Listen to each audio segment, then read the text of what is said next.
Hello, I hope all is progressing well.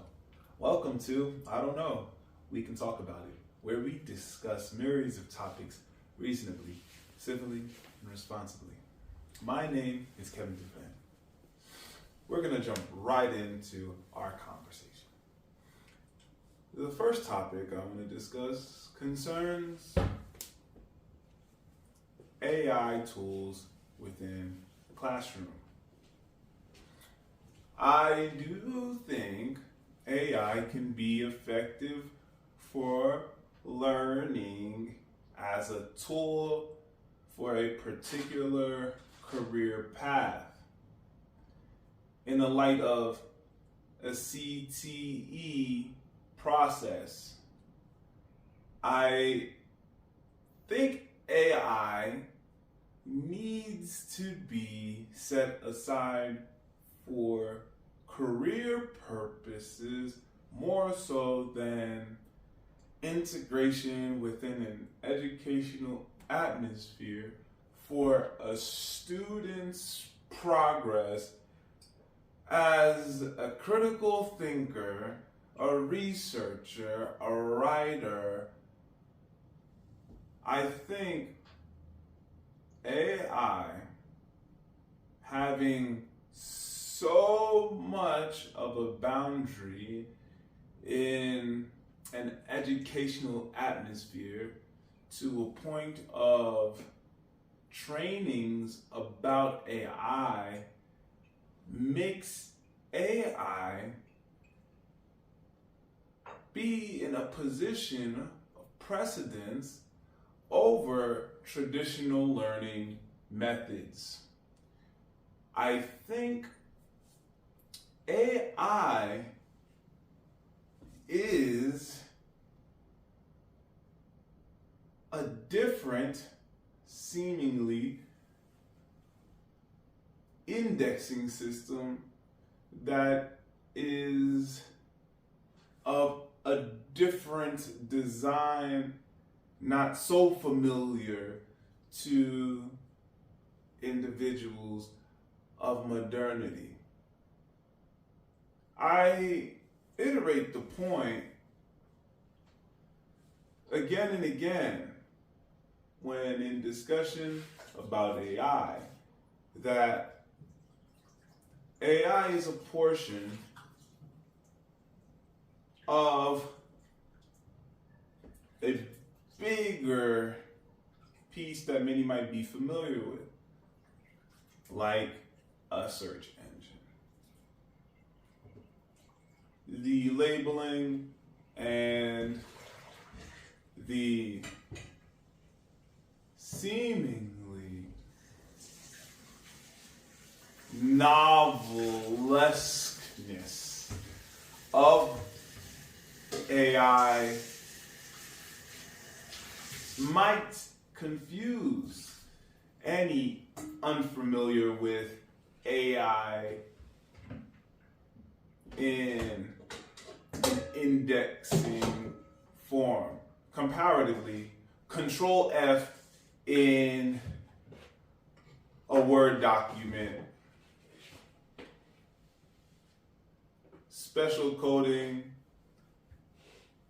at least unique coding to implement a find feature with highlight features. I understand AI is expanding in minds differently, though I do think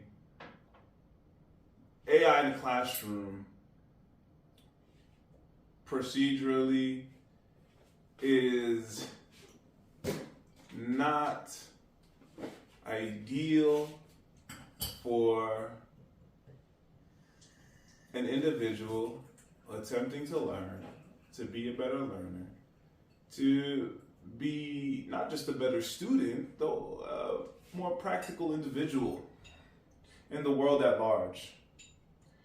Considering any that may have to apply particular skills outside of academia, outside of an educational environment, even within it, along along a career path, I think standouts, individuals that will be most appealing, most effective, will be the individuals that are coming from well-rounding perspectives, especially considering AI is not going to be in use everywhere. Academia has a large funnel of individuals navigating many human faculties to be effective in the world at large, aside from a credential. Kudos to everyone that attains a credential.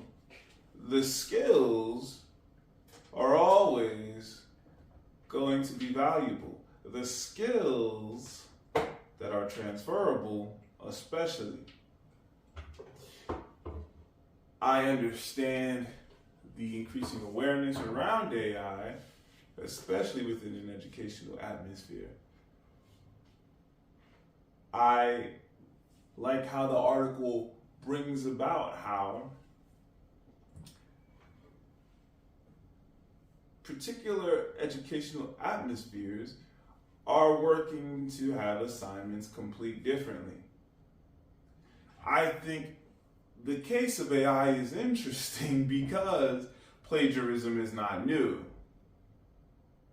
I think from a perspective of being very familiar with an English classroom, a formal English educational background, I think if any individual is going to discuss a topic within a paper, certain parameters along the way, inclusive of a first draft, inclusive of citation pages,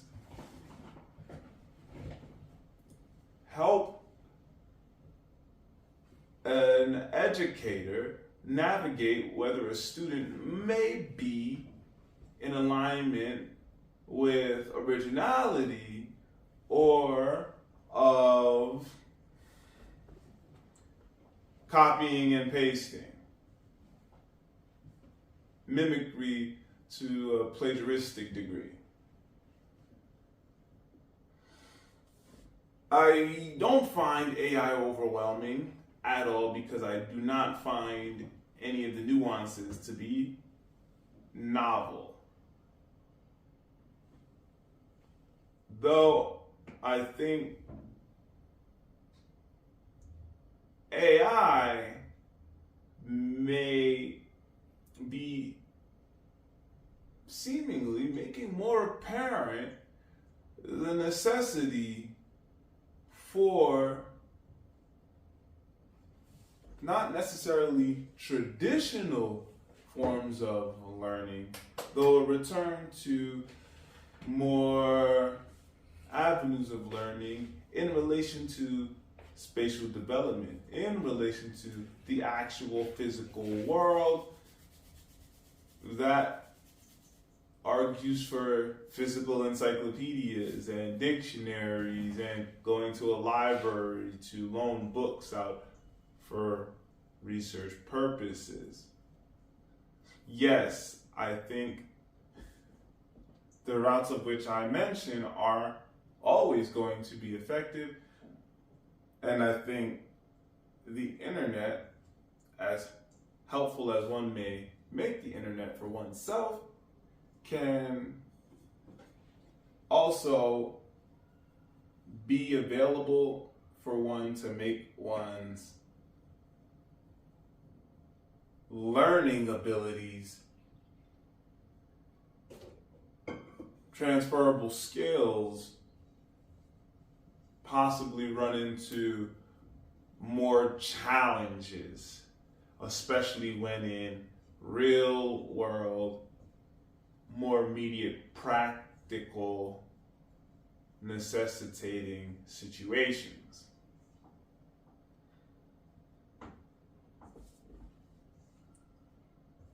I think AI is not so novel, even many of its nuances.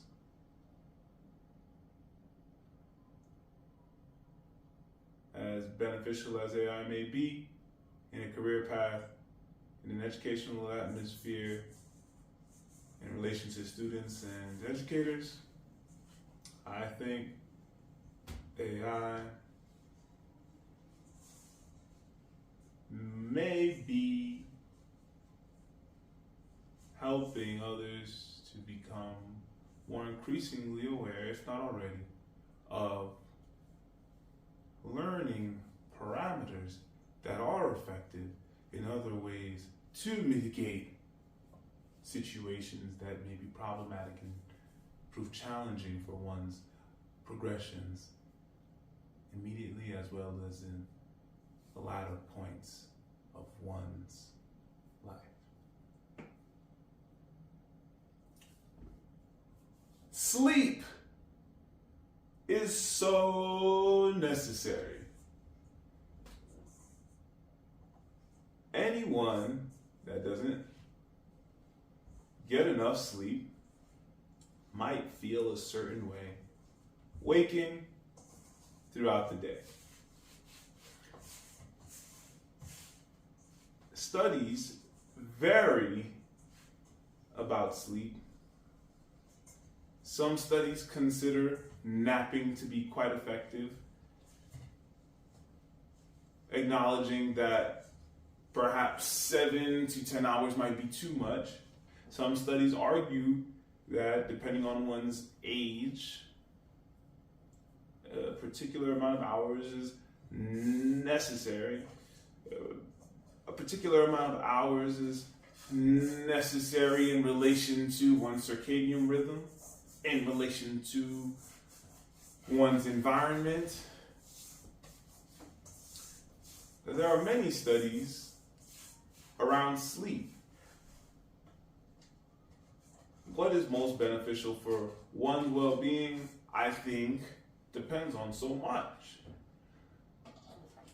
Though, if a homeostatic answer, if an advisable number is set that works as a standard, arguably, so any may find time to rest within a boundary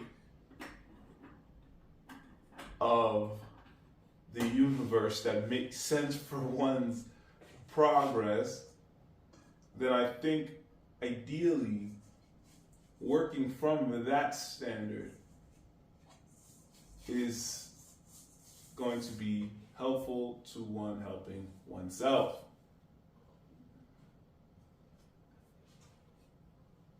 I think if a student or any individual in connection to any industry, though in connection with the article, an educational atmosphere,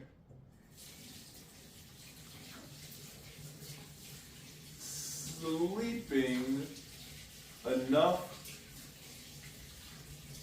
is one aspect. Sleeping well, preparing to sleep well, is another aspect that needs attention. So if one person gets 8 hours of decent sleep, one person gets 10 hours of rough sleep, and one person gets 6 hours of perfect sleep, then I think the length of time will largely depend on how one needs to be progressing through one's day, through one's life, whatever one might be doing. However, one might be doing whatever one might be doing. I think meeting a standard of 7 to 8.5 can be ideal, though I think sleeping around 10 o'clock can be ideal. If one has to be at school at 8 o'clock. Again, conversations of sleep are varying. Studies show so much that one must assess how one sleeps personally in connection with whatever one has to do. I think one really needs to have personal time to discover one's sleeping patterns, what one's body necessitates, what one's mind necessitates, the conditions of one's environment, the conditions of one's body, the habits one has before sleeping. What is most effective? What does one eat? What does one drink before sleeping? I think so much affects how one sleeps, and one must take time to assess so many parameters, inclusive of what materials are good for one to sleep on, to sleep with. Sleep is important. I do think the better one sleeps, the better one feels, and the better one heals, the better one is thereafter. All right. Today, for origami, we're just going to get a paper. We're going to bring ourselves to a bit of a square. So if you have a rectangle, you have to be careful of these sheets here because some of these sheets look like squares, but they're really rectangular. And so with the understanding that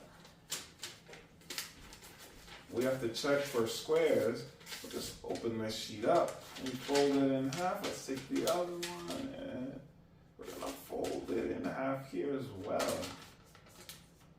So the next portion of this is to take each point, since we've just folded from point to point, to take each point and bring it to the center. Okay? We're gonna take each point and bring it to the center. What we're making today is just an origami box. I like the origami box because the box is useful for carrying items. I'm just going to show how to make the base of the box. If you make a bigger version of the base, then it could be a top. If you make a smaller version of this base, then it can be the bottom, and then you can make it work vice versa. The next portion we're going to do, we're just going to take these flap here, we're going to just flip it up. So now you see we have this nice square that's having all the points at the center. We're just going to flip up one part. That's all we're going to do. We're just going to flip up one part. We're going to flip up another part. So we're just going to flip up these points, but just bring the points to the edge. Okay, just going to bring these points to the edge. So as you can see, we have these points to the edge. Okay, the next part is we're just going to take the first flap here, this first edge, and bring it to the bottom part here. Okay, so the bottom of the opposite triangle, it's a square, so you can pick any side you want. So as you can see again, I take this bottom edge and then I bring it right underneath so you can see. So it looks like a little envelope, but it's not there. Just take it there and bring it there, okay? Then we're gonna do the same thing on the opposite side. We're just gonna take that portion, we're just gonna fold it up. You might feel like, there's an interjecting point here. Just fold it in. It'll be fine. Just want to make sure we get the fold in. Okay? So now we have it perfectly. Dun, dun, dun, dun. So we have that here. Good. Alright, so the next thing we're going to do is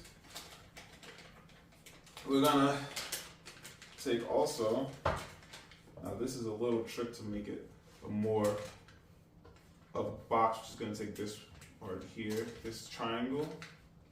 Right, this little triangle, we're going to take the big triangle, we're going to open it, and then we're going to take it and make it reach into a little triangle. So bring the point to the bottom line of the old triangle. Okay, we're going to do the same thing again. We take this big triangle here, you see this? We're going to take it, we're going to bring the flap down. Then we're just going to bring this triangle piece up. Okay, and then of course, this is for making our square again, to align it differently if that first part is too small. So we'll just take it here, bring it in, voila. So I flapped it down again. We're gonna have a couple of flaps in. And I'm gonna do the same thing for the opposite side. I'm just gonna take the small triangle now, I'm gonna take the bottom edge, and I'm just going to bring it to the bottom of the small triangle. Done. Now we have to make our flaps. So the reason why we do this is so we can make the flaps a lot easier. Okay? So what we're going to do next is we're going to just take our flap here. Okay, so we're going to fold it in. First off, take these flaps here and bring them up again. Okay. Bring all these triangles up into the air so we can get a different perspective. Then we're going to see how basically they're going to come in together. So we're going to take this part here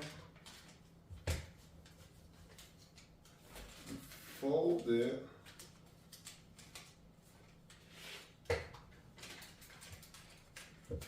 And then we're going to fold this up. Okay. I'm going to fold it up into this piece here. So we're folding up the corners right now. Okay.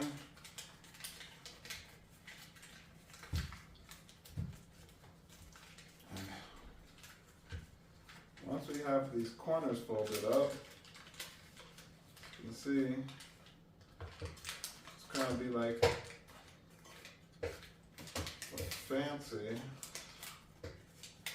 fancy little box here.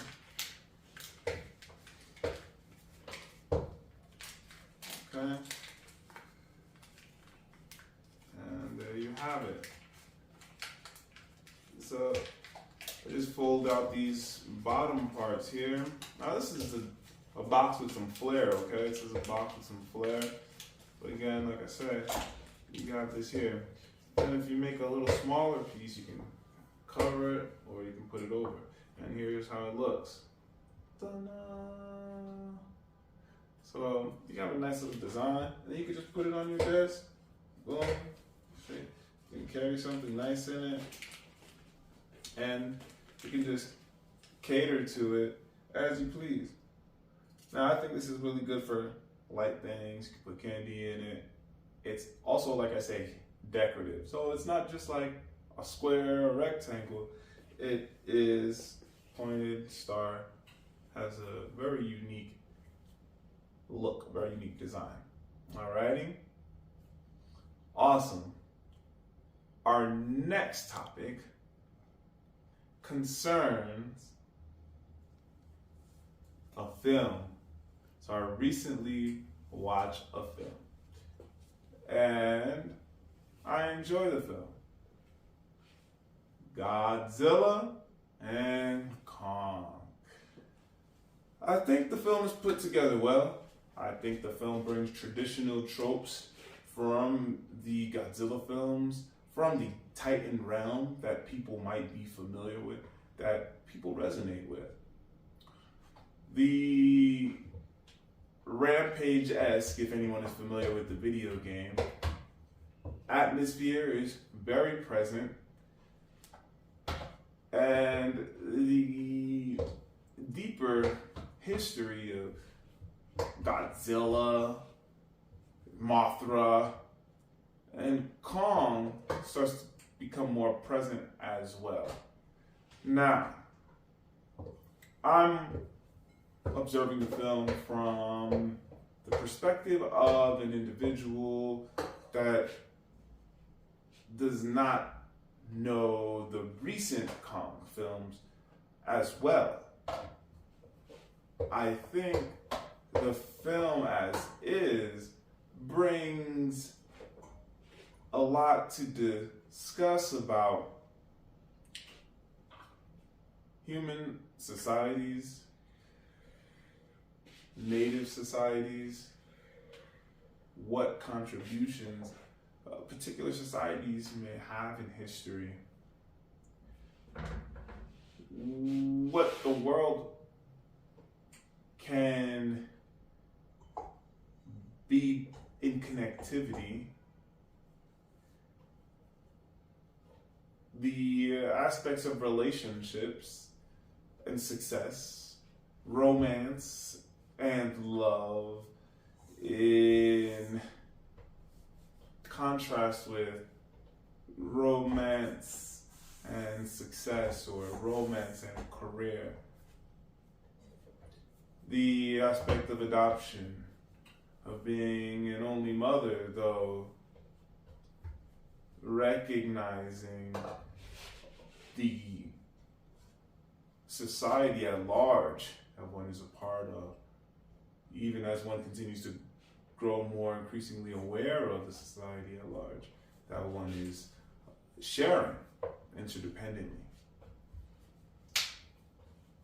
I think the film is very entertaining, drawing on the elements of these huge, somewhat mythical creatures, giving different perspectives to observe between Kong, Godzilla, these different parts of the earth, and I really find that the film is entertaining. I enjoy the film. I think the film is full of decent action, though holds together a deeper story of human connectivity. The connectivity between living organisms and tracing the connectivity between living organisms, between the macro and micro levels. And of course, in relation to the companions, the direct companions of living organisms, those families, those kingdoms, those classes of just living organisms. I really think that film does bring attention to what the Titans are going through in comparison to what humans are going through. As Kong is seeking family, as Kong is glad to be in charge in a good way of the Kongs of family, and how Mothra and Godzilla, how all these Titans have a relationship, and how video game-esque Godzilla's journey really is to be so aware, so in tune with what is necessary for rescuing the planet, and how these Titans represent how humans are to be for each other is quite beautiful, because Titans are very present through the actions of these humans that help to secure a safer environment for the world at large. So I enjoy watching the film. I also enjoy the nuances of what the film brings to the table, what is really important, and how our interdependent relationships are so unique, so gathering, so strong, and beneficial to the progressions of societies at large. Our next topic is about reading a physical book, how important it is to read a physical book. And I appreciate reading physical books by talking about reading physical books. The book today we're going to discuss that I read is a Captain Underpants book. The plot of Professor Poopy Pants. I enjoy the text. I think the text is not just for children.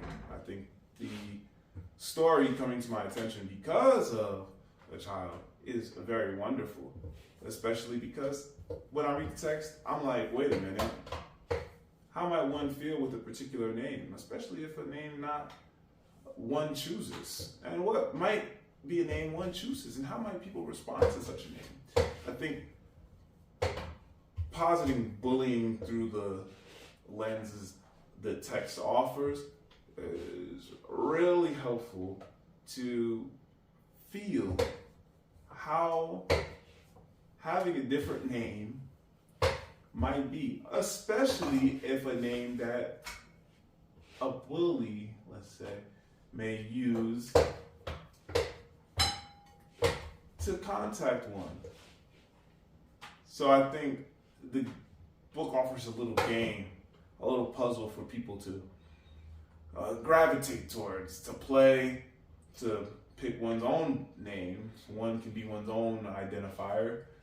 One has to follow the rules, and that brings about this perspective of, if I walk around the world with this name, I mean, how will I even care about the name? So I think the text does a good job bringing attention to the aspects of bullying that need attention, of course, aspects of identity by name that need attention, and how one chooses to be, how one navigates around of identity and bullying, I think can be a great progression and great development of one's character, one's personality in the long term. And of course, going through all the challenges, the overcoming the trials, everyone can choose how to respond to any particular situation that might not be so friendly in a way that can help one grow well. Thanks for joining me for another episode of I Don't Know, We Can Talk About It. Onward and Upward, Dufresne.